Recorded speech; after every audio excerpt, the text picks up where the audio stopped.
وآت المال علی حبہ، اب اس میں جو ترتیب میں نے کہا تھا، الاقرب فالاقرب، الاقرب فالاقرب، سب سے پہلے ذوی القربا، اور اس میں اکثر و بیشتر ہم سے کوتاہی ہوتی،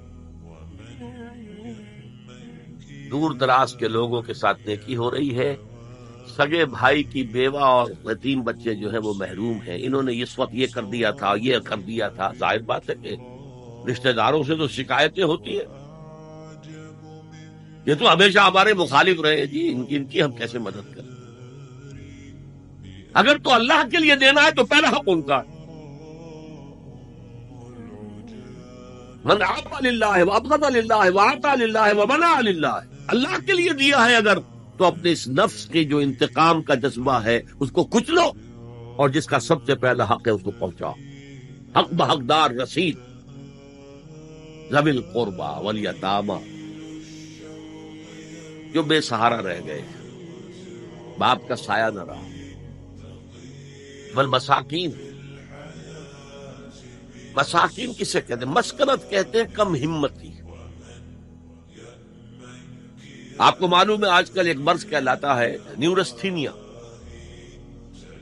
آدمی دیکھنے میں ہٹا کٹا ہے، صحت مند ہے، لیکن اندر سے اس کی کوئی ہمت ایسے جواب دے گئی ہے کچھ کر ہی نہیں سکتا، وہ ہے مسکین۔ اسی لیے جو فرمایا گیا یہودیوں کے لیے ضربت علیہم الذلۃ والمسکنہ، ذلت کے معنی بھی کمزوری، اور مسکنت کم ہمتی، ہمت ختم ہو گئی۔ تو جو اپنے پاؤں پر نہیں کھڑا رہ سکتا اس وجہ سے کہ اس میں وہ ہمت کم ہو گئی ہے، وہ بھی مستحق ہے۔ وابن السبیل، اور مسافر، پرانے زمانے میں آپ کو معلوم ہے نہ سرائے تھی، نہ کچھ اور تھا، نہ ہوٹل تھے، پھر اگر کہیں راستے میں چوری ہو گئی، ڈاکہ پڑ گیا، تو آدمی جو ہے گھر میں خود ہے، کفیل ہے، اچھا ہے، اس وقت کی حالت ایسی ہو گئی۔ ہمارے ہاں بیگرز نے اسی کو ایک بہت بڑا بہانہ بنایا ہوا، جی میں آیا تھا وہاں سے اور یہاں سے، اور میری جیب کٹ گئی، سب کچھ چلا گیا، اب مجھے واپس جانے کے لیے کرایہ چاہیے۔ اکثر و بیشتر جھوٹے کیسز ہوتے ہیں۔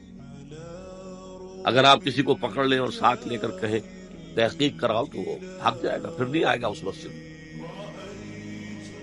لیکن یہ کہ وابن السبیل یہ بھی ایک کھاتا ہے۔ والسائلین، یہ ذرا تفصیل طلب معاملہ ہے۔ اسلام کی تعلیم بڑی متوازن ہے، ایک طرف سوال کی مذمت ہے، مت اپنا دستے سوال دراز کرو کسی کے سامنے۔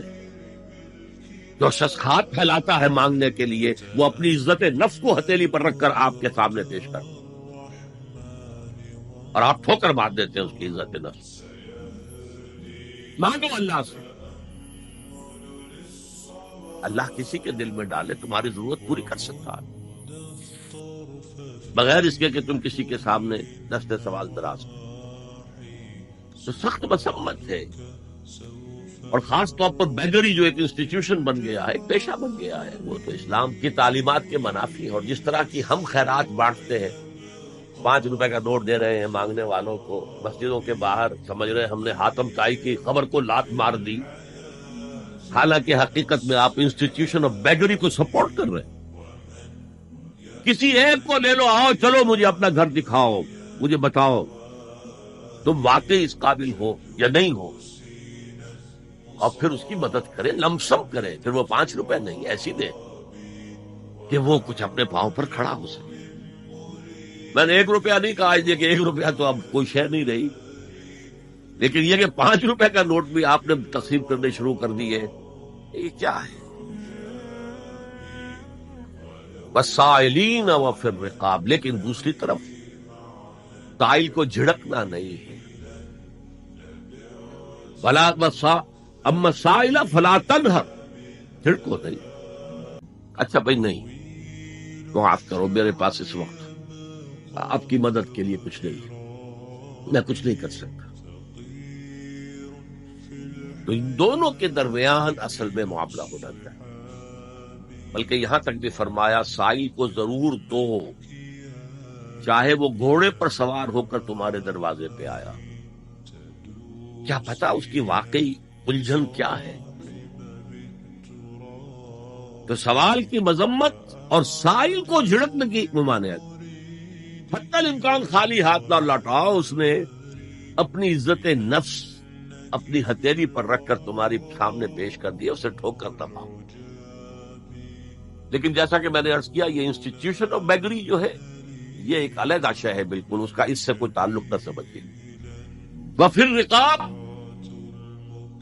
رقاب جمع ہے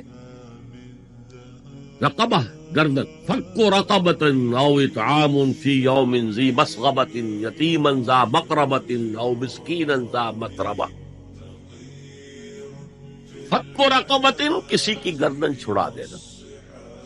اس وقت سب سے بڑی ایپلیکیشن اس کی تھی غلاموں کو, کنیزوں کو اپنے پیسے سے خرید کر آزاد کر دینا. بہت بڑی نیکی, بہت بڑی نیکی.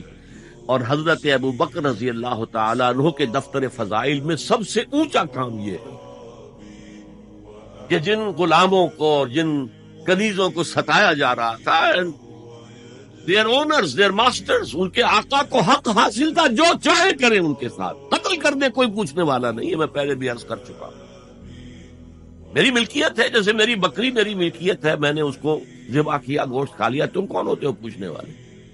میرا غلام تھا, میں نے قتل کر دیا, تم کون ہو پوچھنے والے؟ ان کو حضرت ابو بکر نے خرید کر آزاد کیا اور منہ مانگے دام دیے. حضرت بلال کے لیے امیہ ابن خلف نے اتنی بڑی رقم مانگی, حضرت ابو بکر نے کہا ٹھیک ہے لو. باپ نے کہا بھی, ابو قحافہ نے, ابو بکر کو کوئی غلام خریدنا ہی تھا تو کوئی طاقتور آدمی جو کام آ سکے کہیں, اس کو خریدنا چاہیے. مجھے کیا پتا ابو بکر کس لیے خرید رہا اور کس کے لیے خرید رہا. آج کے دور میں اس کی اپلیکیشن ہوگی. کوئی شخص جو ہے اگر قرض میں اس طرح جکڑا جائے کہ لاکھ ہاتھ پاؤں مارے نکل نہیں سکتا, اس کو کوئی لمپ سم مدد دے کر اس قابل کیا جائے کہ وہ پھر اپنے پاؤں پر کھڑا ہو جائے. یہ نہیں کہ اسے آپ ہر مہینے کچھ رقم دیتے رہے مینٹیننس کے لیے, نہیں, اس سے تو وہ اسی پوزیشن میں رہے گا. یہ بعض مائنورٹی کمیونٹیز کے اندر یہ معاملہ موجود ہے. کوئی بھائی اگر گر گیا ہے کاروبار میں تو اس کی پھر ایسی مدد کی جائے کہ وہ پھر آپ کی صف میں آ کر کھڑا ہو جائے, ریسپیکٹیبل